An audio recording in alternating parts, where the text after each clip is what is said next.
नमस्कार, मेरा नाम भवतोष फोगाट है। आपका हमारे channel physics bye Bhavtosh Phogat में स्वागत है। आज हम आपको पढ़ाएंगे क्लास 10th में refractive index of the medium.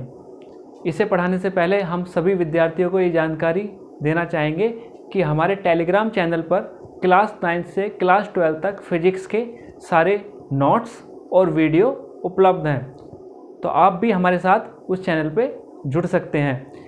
Telegram channel का लिंक हमने अपने वीडियो की डिस्क्रिप्शन में दे दिया है। अब शुरू करते हैं refractive index of the medium. तो इससे पहले आप एक डायग्राम से समझिए। हमारे पास एक ग्लास स्लैब है, यानी ग्लास का टुकड़ा, ये वाला। एक रे आती है और ऊपर ये हमने मान लिया एयर, यहाँ पे ग्लास।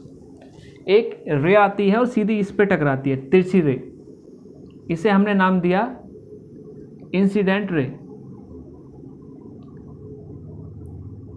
यहाँ पे नॉर्मल।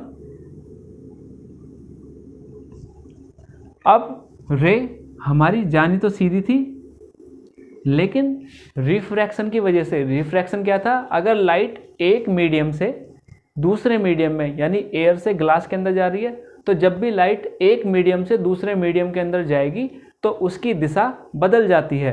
इसे कहते हैं रिफ्रैक्शन ऑफ लाइट। तो यहाँ पे इसकी दिशा बदल गई। हमने माना कि लाइट की जो स्पीड है किसी ग्लास में या मीडियम में, वो मान लिया हमने v, और एयर में वो होती है c से डिनोट करते हैं। तो हमारा रिफ्रैक्टिव इंडेक्स का फॉर्म होगा the ratio of speed of light in vacuum और एयर, यानी कि हवा में या खाली जगह में जो स्पीड होती है लाइट की upon speed of light in that medium, यानी जिस मीडियम में हमारी लाइट जा रही है उस मीडियम की वेलोसिटी। तो हम डिफाइन करते हैं refractive index is equal to the ratio of speed of light in vacuum और air to the speed of light in medium, यानी सीधा सीधा डिवाइड कर देंगे। Speed of light in air को speed of light in medium से divide कर दें तो हमें मिलेगा रिफ्रैक्टिव इंडेक्स। जो speed of light in air है वो फिक्स होती है, उसकी वैल्यू होती है 3 × 10⁸ मीटर पर सेकेंड। तो हमारा फॉर्मूला इस तरह बन जाता है। तो इसके ऊपर अगर कोई न्यूमेरिकल आता है तो इन दोनों में से कोई सी एक वैल्यू गिवन रहती है। ये वैल्यू पहले से ही फिक्स होती है। सो रिफ्रैक्टिव इंडेक्स हुआ the ratio of speed of light in air to the speed of light in medium. अब हम आगे बात करें,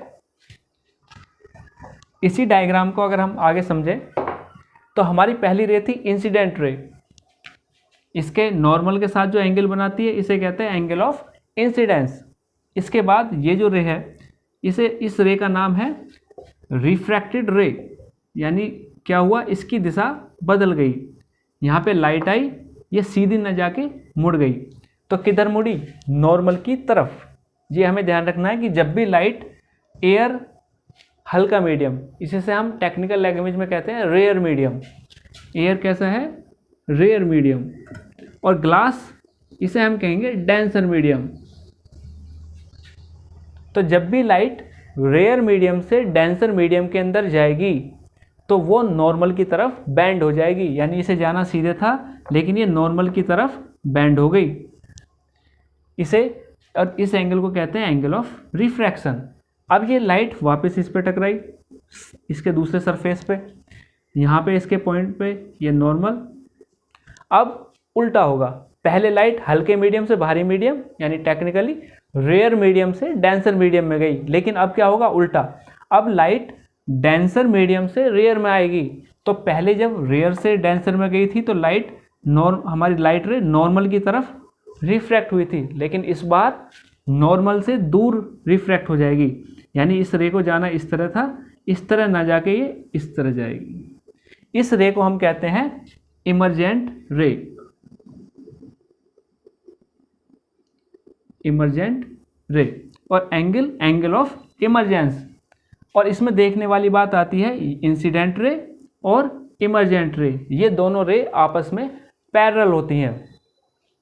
तो इसमें हमने पढ़ा हमारी एक रे आती है सीधी, जिसे हमने इंसिडेंट रे कहा, रेयर मीडियम से डेंसर मीडियम में जाती है, तो ये सीधी ना जाके नॉर्मल की तरफ झुक जाएगी।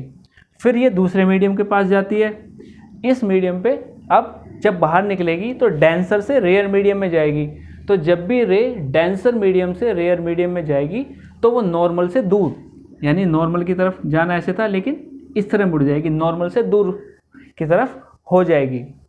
अब अगर वेलोसिटी अलग अलग हम मान लें, हमारे दो मीडियम हैं, इस बार एयर ना लेके हम कोई और मीडियम ले लें और उस मीडियम की जो वेलोसिटी है वो हमने ले ली v1, यानी लाइट हमारी किसी मीडियम v1 से दूसरे मीडियम v2 तक जाती है। उस वक्त रिफ्रैक्टिव इंडेक्स क्या होगा? तो दो होंगे, refractive index of 1 with respect to 2 and refractive index of second material with respect to 1। तो इसमें होता है पहले अगर हम निकालें refractive index of second medium with respect to 2, तो ये हो जाएगा ratio of speed of light in medium 1 to the speed of light in medium 2, क्योंकि पहला वाला मीडियम हमने क्या मान लिया, इट इज मीडियम 1 और ये वाला मीडियम 2। तो n/1 क्या हो जाएगा, ratio of speed of light in medium 1 to the speed of light in medium 2 v2। इसी तरह अगर हम निकालें refractive index of medium 1 with respect to 2, ये इसका अपोजिट हो जाएगा, ये हो जाएगा speed of light in medium 2 upon speed of light in medium 1। ये था रिफ्रैक्टिव इंडेक्स जब हमारे दोनों मीडियम में वेलोसिटी हमें पता ना हो, अलग अलग मीडियम्स हो, एयर ना हो के कोई और मीडियम हो, तब ये होता है। तो इसमें हमने पढ़ा सबसे पहले रिफ्रैक्टिव इंडेक्स में हमने पढ़ा क्या होता है, ratio of speed of light in air to the speed of light in medium, और हम उसे निकालते हैं nm = c/v। वहीं फिर हमने देखा इंसिडेंट रे जब रेयर मीडियम से डेंसर मीडियम में जाती है तो वो नॉर्मल की तरफ बेंड हो जाती है, और जब वो डेंसर से रेयर में जाती है तो नॉर्मल से दूर बेंड हो जाती है।